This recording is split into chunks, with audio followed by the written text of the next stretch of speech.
Five, four, three, two, one. Let me go ahead and do this.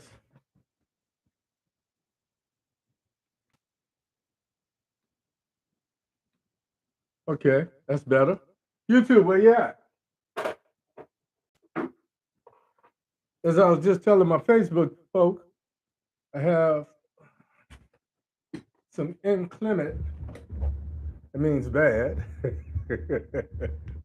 inclement weather that's kind of that rolled in just prior to press time. So here I go. Here I go, here I go, here I go. Pretty lady, you are the star that sets my control. It's such a funny thing, but every time I hear you, I never can explain.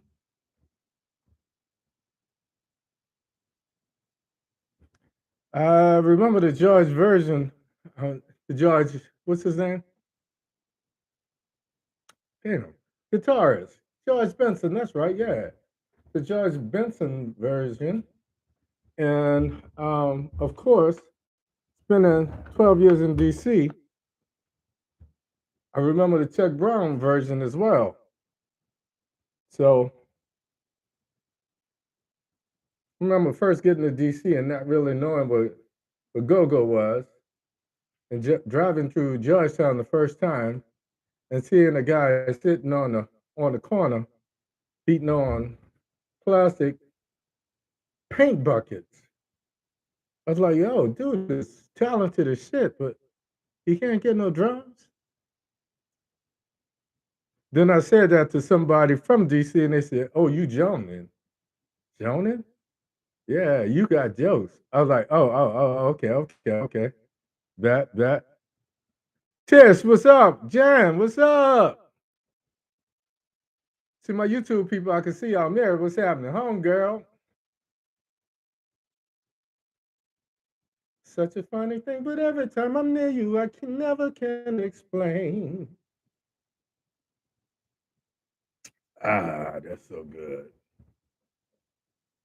Mary, I think you owe me dinner, don't you? I don't know. I think you owe me dinner. That's what I think. What y'all think? Y'all think Mary owe me dinner? Yeah. Right, right. We seem to have a consensus that Mary owed me dinner. Mary's my homegirl. She lives here in Daytona. Oh, I got jokes? You don't know me dinner? Okay. Be like that then. All right. I want your little stanky food anyway now. How y'all doing, people? I'm tripping tonight. It's a thirsty Thursday. I got what you're thirsting for. Um oh. Hey Chrissy Chris, what's up? I see her granddad on the mic. No, this not your uncle Hank. This your grandfather. Hey, what's up, Fred? I said what? I should use the little Creole guy? Uh, okay. Nada. I should say what? Comment ça va? Ça va?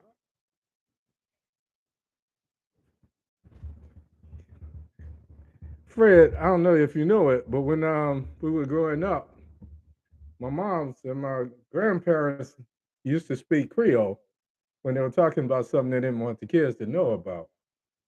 And so that was our motivation to learn it. But then if you don't use it, oh, no doubt, no doubt. So just like the Spanish speak Spanglish, I guess we used to speak Frenchless, Franglish, or something to that effect. So yeah, and that's the reason that I wound up taking Spanish in school because I used to know a little bit, you know, un petit. But yeah, that was the days, man. And then when we went to school, they would give us French one week and they would give us Spanish the next week. Something you don't know about. I don't know if you know this about New Orleans history, but before the War of 1812, New Orleans was so volatile that most people were trilingual. Whatever flag was flying in Jackson Square, that was the language of the day. So if the French flag was flying, of course, it would be bonjour. If the Spanish flag was flying, it was Buenos Dias. And if the once the English got there, then of course it was good morning. So yeah, that was how people stayed out of trouble back in the day, being able to converse in all three languages. So I speak just enough to order me a little something to eat and get in trouble. But I cuss better in Spanish than I do in French. What's going on? Hey, Chrissy Chris. That's my granddaughter. She is so intelligent. Um, I don't know what I did, but my grandchildren, all of my grandchildren are very smart, very intelligent, do very well in school. So for that, I'm truly blessed. On the other hand, I'm blessed in that my children can take care of themselves and my grandchildren. My mom's raised us to all tubs must stand on their own bottom and every line must have its own den. So she raised us to be independent. My mom's was 39 when she had me, and I was 39 when I lost her. So 39, I guess, is a pivotal 12, an ending. So 3 plus 9 is 12. 12 is an ending. The number 13 in numerology denotes a new beginning. Christ and the 12 disciples, and it's since George Washington and most of the founding fathers were Masons. I know that. They That's why they selected a lot of the Egyptian symbols, the obelisk. The number 13 is represented 13 times on the Great Seal. So don't get me started with my history. So yeah, they took the Eye of Horus, and the pyramid has 13 steps. And in Egyptology, it had the Eye of Horus. George Washington and the founding fathers Americanized it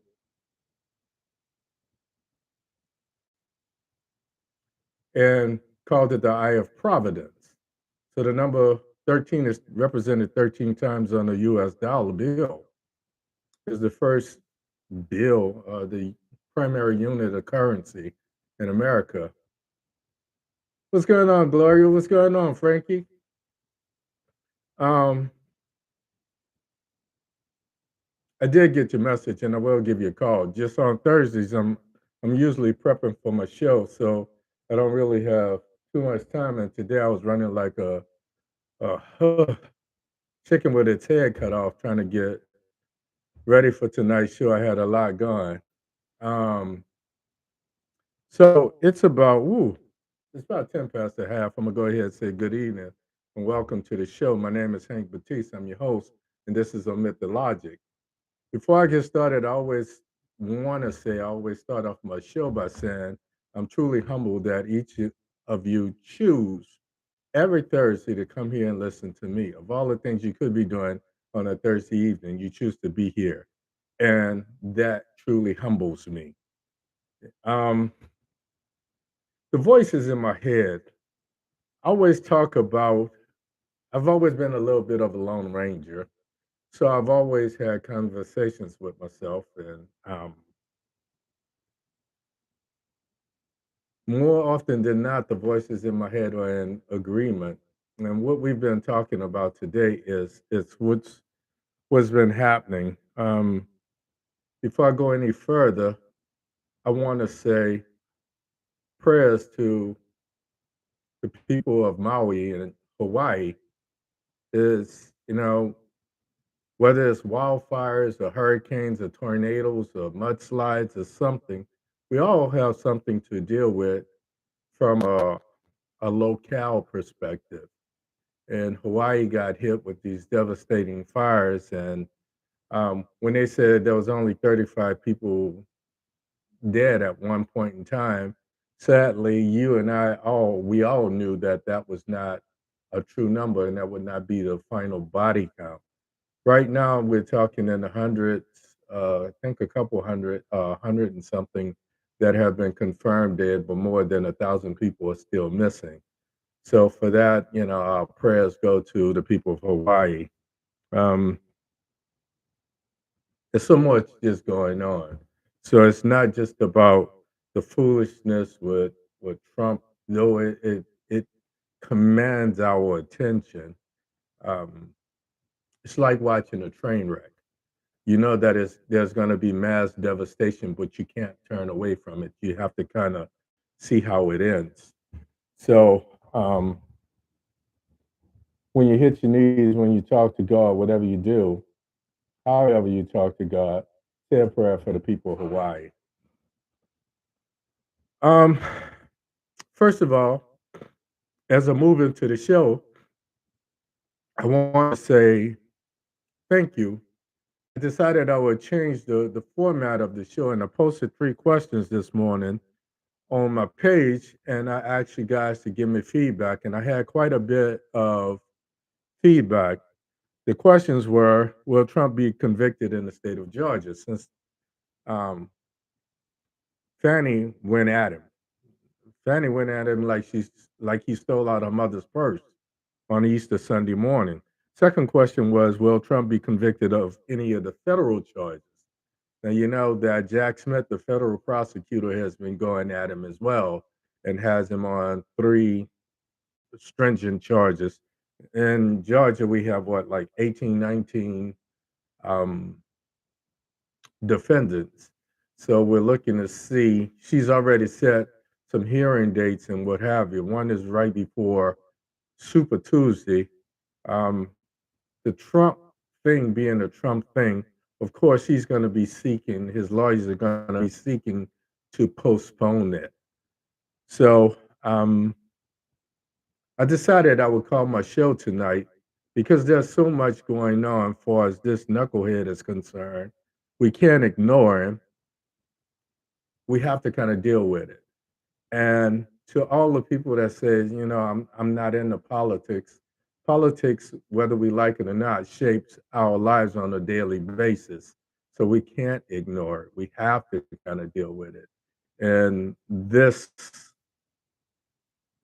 narcissistic sociopath has thrust himself into America's consciousness to the point that we can't ignore it.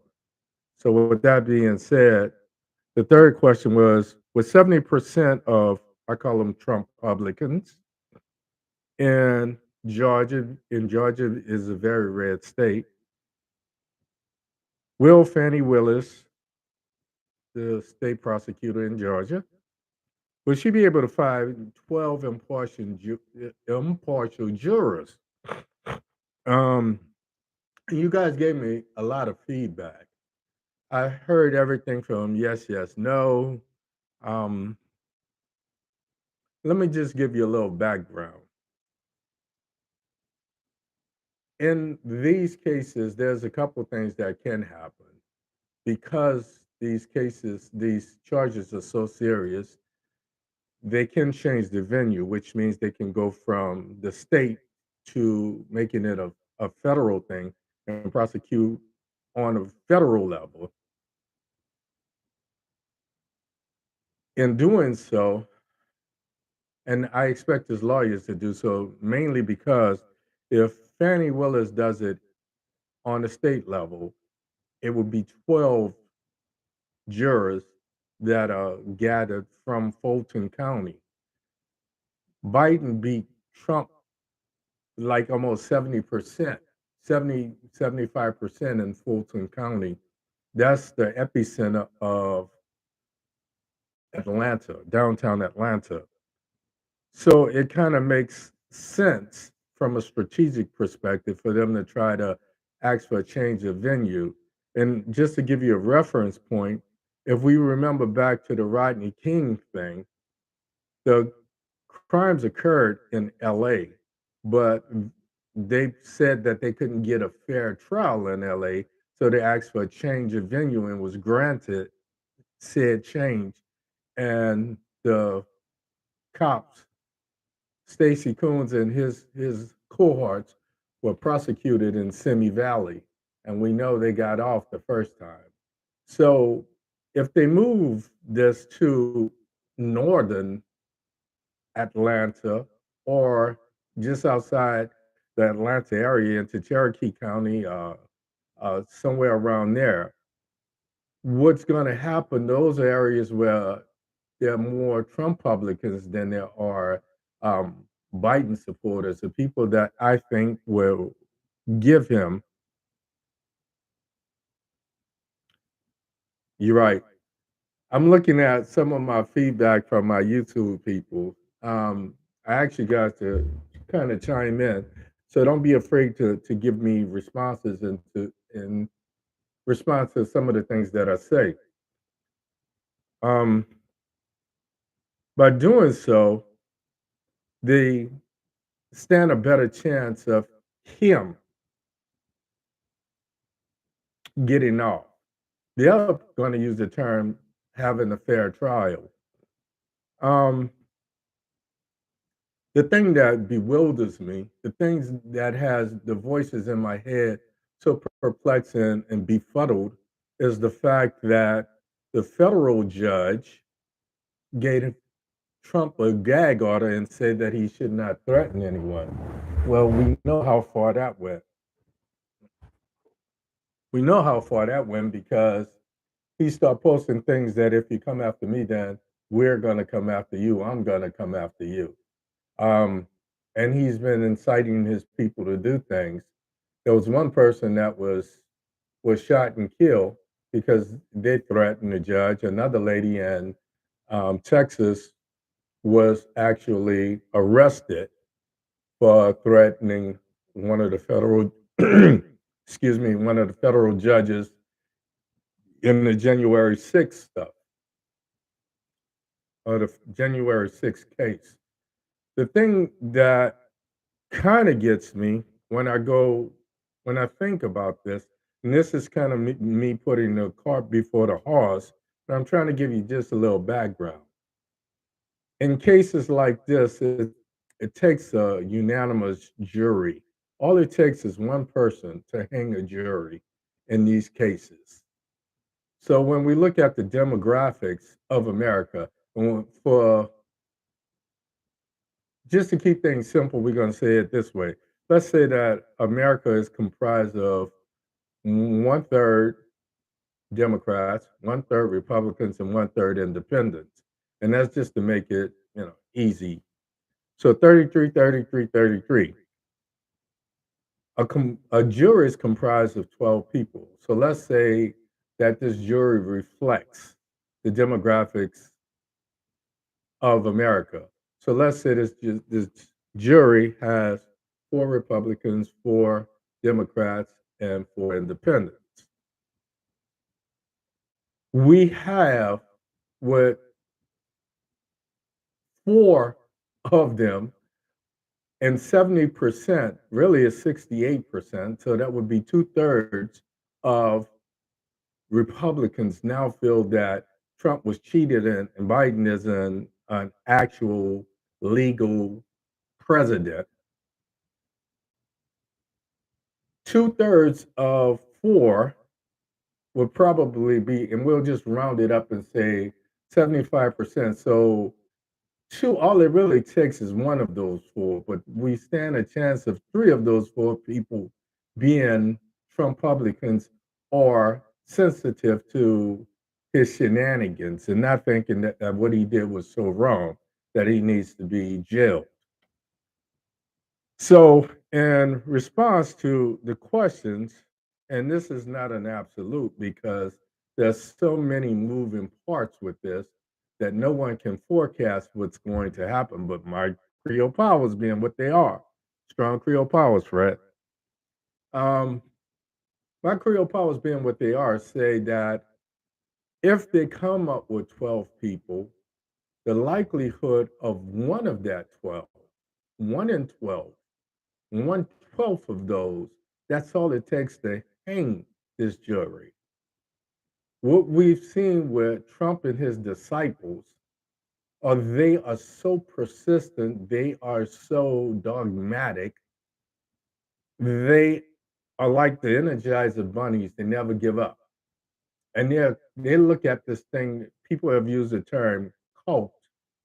And most of you are old enough to remember Jim Jones and his cult following. He convinced these folks to move to South America and to drink the Kool-Aid. And that's where that really came from. He laced this Kool-Aid with poison, and these people had this mass, and a lot of them knew that they were drinking something that was going to kill them. Those that didn't go along with it, he had his cohorts, his army, if you will. If people tried to leave, they were hunting them down and they were murdering them. And this seems to be the ongoing thing with Trump. These people are willing to sacrifice themselves, their livelihood, and their lives for this knucklehead, for this narcissistic demagogue, for this narcissistic sociopath. And he's willing to do anything to assume power by any means necessary. So that's a little background. And I guess in giving you that background, I'm letting you know, will he be convicted in Georgia? Given the fact that in Georgia we have in Florida they have what they call the sunshine laws. So it's supposed to be open government where you can see what's happening so that everything is above board. How that affected people in the state of Georgia is all of those people that sit on the grand jury that indicted him, their names, their addresses, their Facebook and social media accounts was released on quote unquote, uh, I call it the dark web. They say extreme right social media platform. I say it's the dark web because anything that goes against the norm to me is sinister, hence darkness. How is that going to affect jury selection? There are some folks, just like a lot of people say they're not into politics. The reason they say it, they feel like there's someone lurking outside their door that's watching everything they say, everything they do, and they're going to be affected in some shape, form, or fashion. So what we see is the same thing happening here. Some folks are not going to want to be on a jury because of what has happened. Other folks that are going to be on a jury are going to be somewhat intimidated in fear of what might happen. And those that are selected, and they ask you this question, can you impartially judge or make a decision based solely on the evidence that's presented in this trial? Some folks have already made up their mind. But if you lie, if you believe a lie that he says when he says he never believed that he lost, when time after time again, we've heard everybody from Giuliani to what's his name? The little fat face round glass man. His former and I can't, I don't like dudes. So oh, that's so smooth. That's so smooth. Oh, that's good. Um, we have people one after another, after another, after another, after another who have said they sat with him and they say, "Mr. President, you lost," and he would say things like, "Would you believe I lost to this SOB?" and so forth and so on. So he knows that he lost. He knows that he lost. And what's happening now in respect to the January 6th and inciting a riot and that ballooned into attempted coup d'etat, it he's formed this MO, this way of doing things, operatus moriendi. He did it before and he's doing it now. He ignored the federal judge's order, gag order. So why is he not already in jail? Why have they not taken the microphone from him? So they're either they're supporting secretly some of the things that he says, or they don't want to jail him. They're afraid that if they jail him, there's going to be some repercussions. And we know that. But now is the time to send a clear and undeniable message that if you do something, just like this person that was shot and killed, just like this lady that was jailed, if you say something, if you do something, then you too will be handled. That's the only way that this is going to be handled on a fair basis. And with that being said, will he be convicted? I don't think so.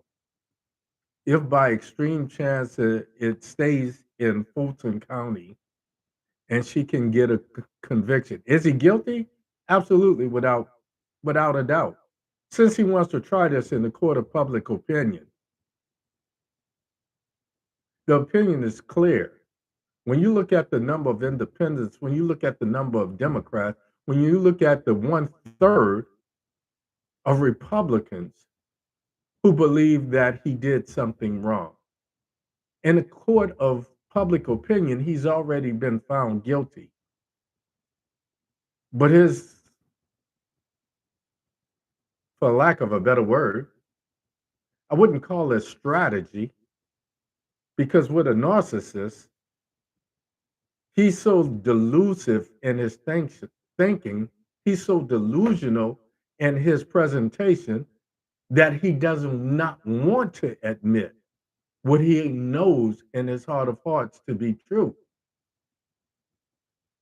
How is it that Stacey Abrams, with her popularity, lost in the state of Georgia? If you had so much influence, how is it that two elections elected Reverend Warnock in the state of Georgia for U.S. Senator? And the one election, so you had two federal U.S. senators under Trump's watch that were elected to the U.S. Senate for 6 years. And around the country, during the 2022 elections, midterm elections, 90% of the people that Trump endorsed lost. So, had this happened sooner, this would have been a slam dunk. Would there have been some repercussions? Absolutely. Anytime someone is willing to drink the Kool-Aid, literally and figuratively, and sacrifice their livelihood as well as their life to support someone else, this knucklehead has made millions, hundreds of millions, if not ones and tens of billions, off the POTUS office. And I'm trying not to cuss tonight. But he had the audacity to not only solicit people to support his campaign, but he's also soliciting his disciples to pay his legal fees. If I told you guys I was in a sticky wicket, I was going to court for something, and I asked each of you to give $5, I doubt that I could get 50 people to do so. Why is that? Because I can't get, if I made a serious drive to push my YouTube channel, and I said by the end of September, I wanted to have 300 new subscriptions, 300 new followers on YouTube, half of you wouldn't respond. But here's someone who has convinced people to lay down their lives, to sacrifice their monies and their livelihoods to promote him and put him in power. So, yes, there will be repercussions. Will he be convicted of a federal charge? The federal charges? There are 4 federal charges. No, 3.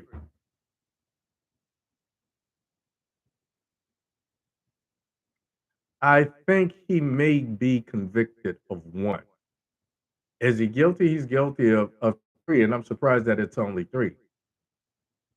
Watering this down and calling it an insurrection,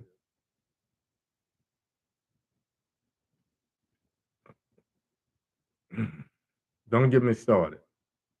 I called it a coup d'etat, failed coup d'etat from Jump Street. The one thing was missing was that final linchpin.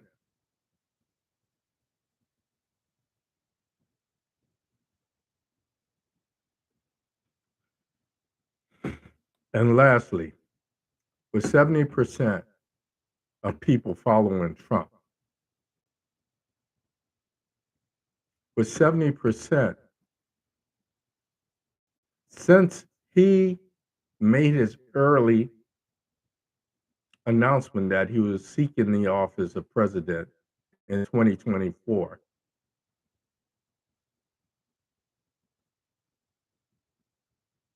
he has gotten more popular. He's been raising money hand over fist.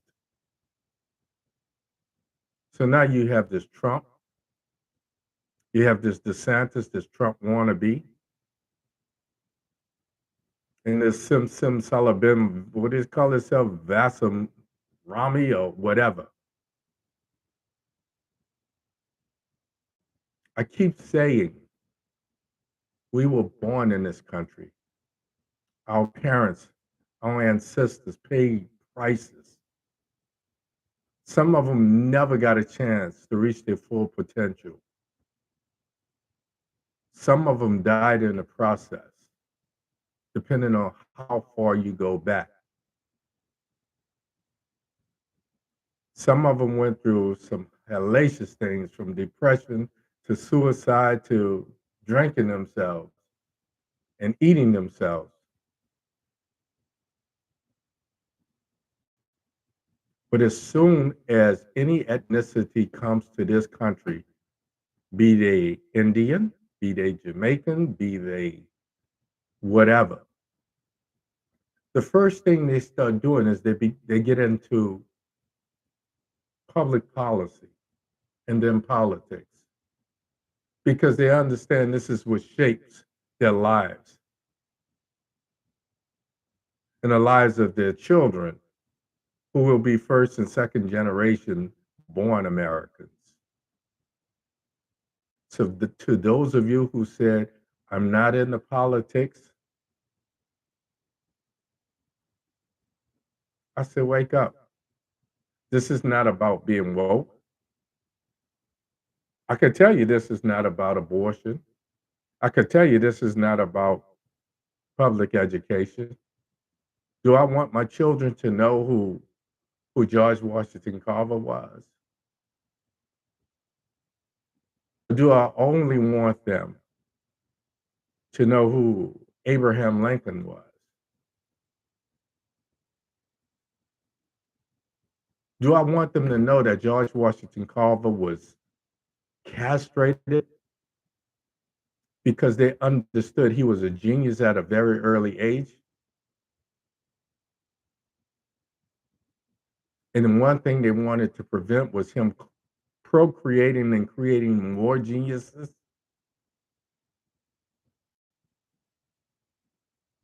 Do I want them to know that George Washington Carver was offered $1 million by Henry Ford?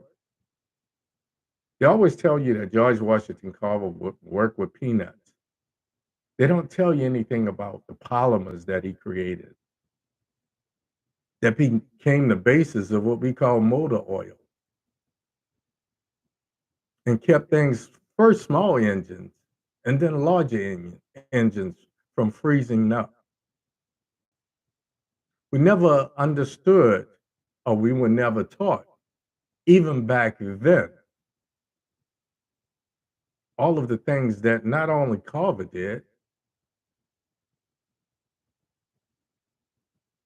So when we say we're not into politics, when I ask you a question like, do you think?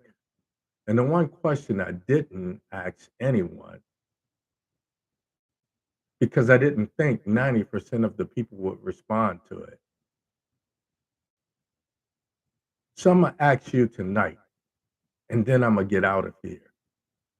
If you're in the state of Georgia, if on a federal level, if you live in Arizona or Michigan or Ohio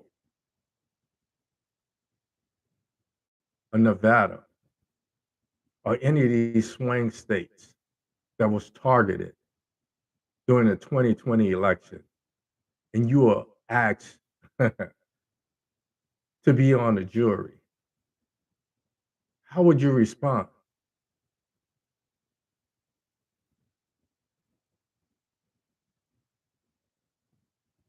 That's all I got for you tonight. I'm pissed. I'm befuddled. I'm besides myself because I wrote a piece. I said, in hindsight, 2020 was not 2020.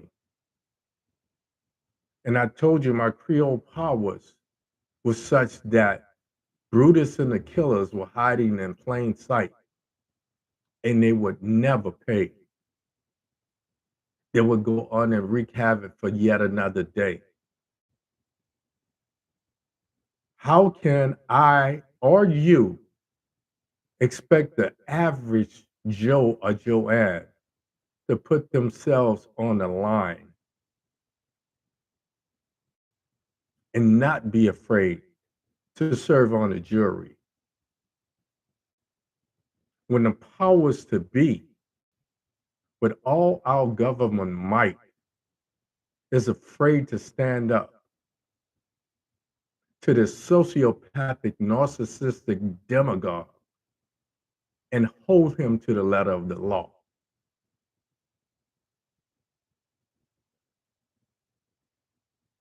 I'm not afraid, but it's one of the reasons why I won't run for office. When I look at the life of a Martin Luther King, of a Malcolm X, of a Medgar Evers, of a Robert Kennedy, of a John F. Kennedy, and I look at the people today, these talking heads are just starting to mirror and parrot some of the things I've been saying for 2, 3 years now. We are tired of trying to select the lesser of two evils. When we saw what went down on January the 6th, when I saw how elated and how happy folks was on inauguration day, like somehow Joe Biden was the second coming. And I found it impossible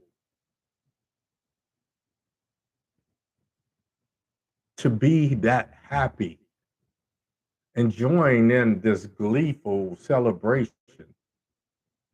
because the America I've lived in all my life the America that Chrissy's great grandfather, who was an Indian, and great grandmother, who was listed as mulatto, like mulatto was a race within itself, listed as an Indian, but they didn't think enough of him. And if you watch any cowboy movie, you see how they treat Indians.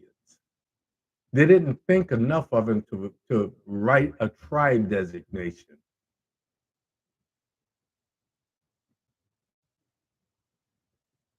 So I always make jokes. The Coretta Scott King that we saw on TV seemed to be very docile, seemed to be very reserved in nature. And I seriously that was the real woman. And from a couple church, they said she was anything but. It was evident in how she held those kids together. And it wasn't until her death that we started to see the King kids fighting over their dad's belongings like anybody else. And I don't know about you, but I kept saying, Martin Luther King's kids?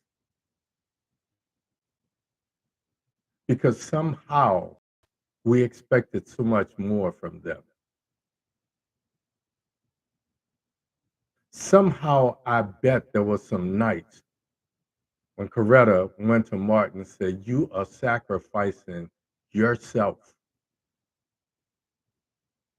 And after you're gone, what's going to happen to me and your children?" Because all move on. When I was in school at Howard in an argumentation and rhetoric class, and Ralph David Abernathy decided to write a book, a tell-all book. But he wasn't telling on himself, he was telling on Martin.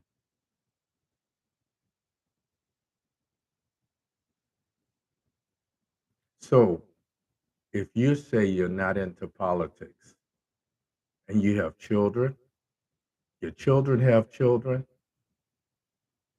I say you can't ignore this. Because if he is convicted, if there are repercussions, it's not just going to be my children and my children's children that are targeted.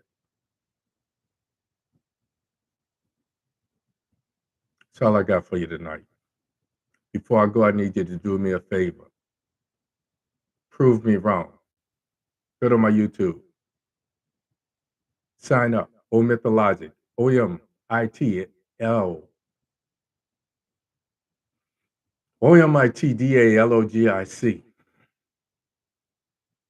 I thought I held myself together, but you can see I'm upset.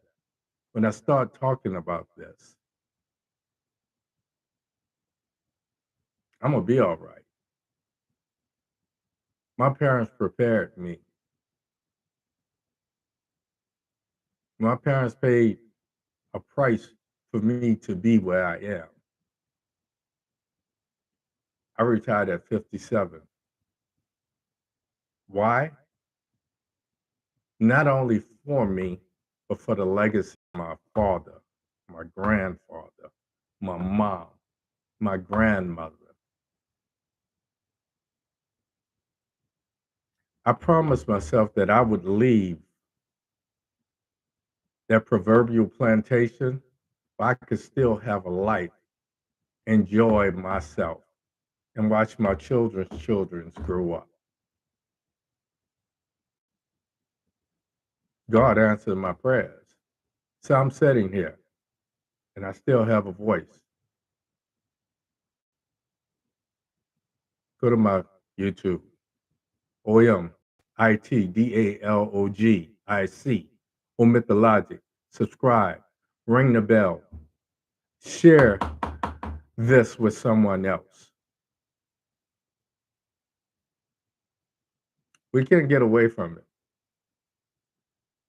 It's time for us to take our head out of the sand. If they're not going to teach our children, then it's up to us to teach ourselves so that we can teach them.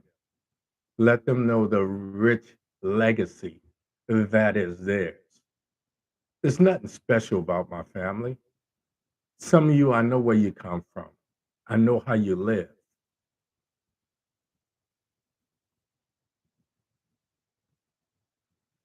And if you do that, I'll be here next week. Same Baptiste time, same Baptiste place.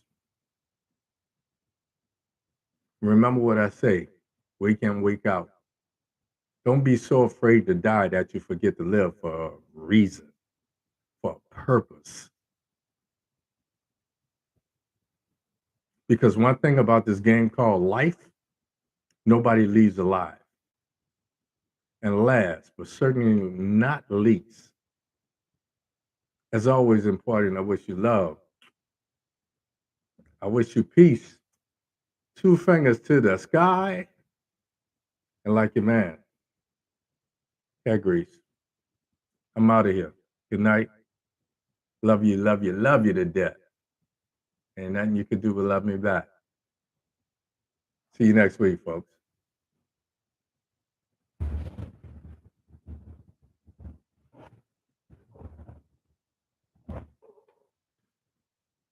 Wow.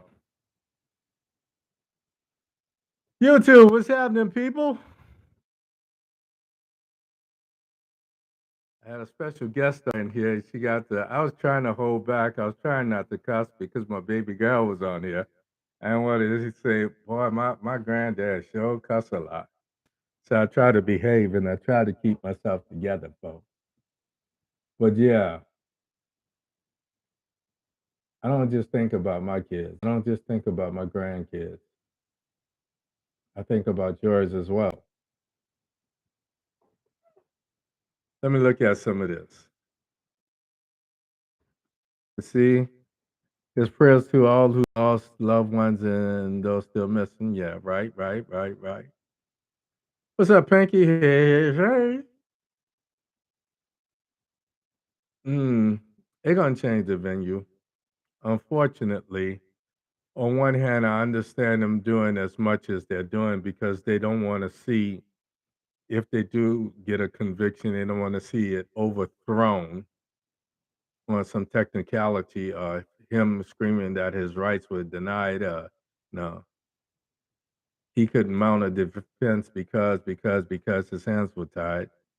I believe they will charge the venue, change the venue due to the threats that the DA police. That's not going to change anything. They're still going to get those threats. You know, um, there's no way around it. The only way that they start to get rid of those threats, in my estimation, in my opinion, is that they start hunting these people down.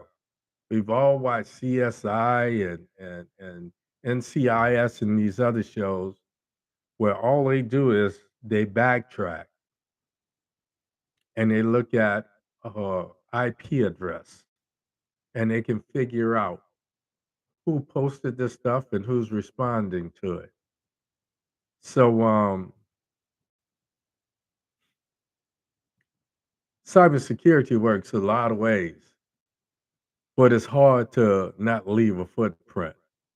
It's hard to not leave a cyber footprint that you can be tracked down if they want to find you.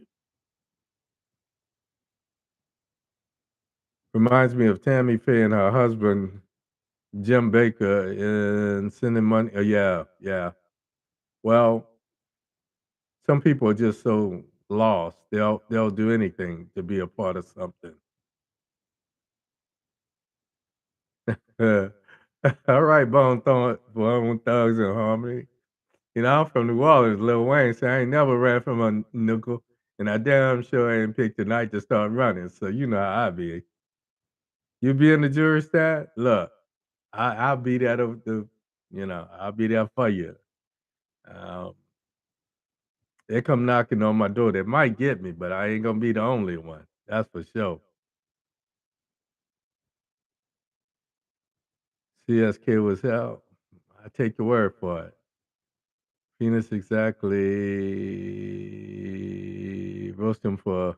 Oh, okay, yeah, I had y'all a little discussion going on. She predicted the children as best she could. She protected her children. See, I ain't wearing my glasses. Too much glare off the lights. Okay. Mm. Yeah, we are the voice that needs to be heard. I appreciate you and your. Thank you. You know, it's a two-way street. It's a two-way street. Um, they know who is doing this exactly. Exactly. Exactly. Don't just lock them up. Make an example of them. Just like they make an example of the people that served on the jury and set fear in their hearts. Now it's going to be a smaller jury pool, and those people that want to be on the jury, the people that we don't want to be on the jury because they will find it impossible to be impartial. Let's start making an example of them idiots. Let's see. If you want to lose your livelihood, if you want to lose your freedom, I'll help you. Let me lock you behind up for 40 years. For what? Intimidating what? Obstruction of justice, and some other things. These RICO laws, that goes a long ways. Make them co-defendants. If you decide that you're going to try to intimidate or threaten someone, then you become a co-defendant as well. See if that don't do something. Supporting the criminal enterprise, you shut it down. Folks, I love y'all to death, man. Um, 18 is going to turn into 24, and then some folks are going to be dropping out. It's always important. Love, peace. I'm out here. Y'all have a good night. Thank you. Thank you. Thank you. Thank you. Good night.